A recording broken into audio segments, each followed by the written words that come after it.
नमस्कार शेतकरी मित्रांनो स्वागत आहे आपलं एका नवीन शॉर्ट व्हिडिओमध्ये।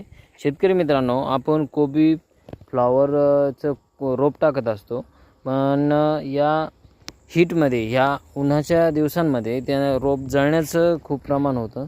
तर आम्ही घरच्या घरी या शेडनेटद्वारे रोपाला प्रोटेक्ट करण्यासाठी असं शेडनेट तयार केलं आहे, तुम्ही पाहू शकता। आणि याच्या खाली तुम्ही पाहू शकता रोप एकदम छान प्रकारे डेव्हलप होत आहे, बघू शकता। आम्ही बांबू आणि ही जी नायलॉन दोरी आहे त्याच्या सहाय्याने हे तयार केलं आहे, तुम्ही पाहू शकता। एकदम छान प्रकारे प्रोटेक्ट होत आहे। कशी वाटली आयडिया कमेंट करा व लाईक करा।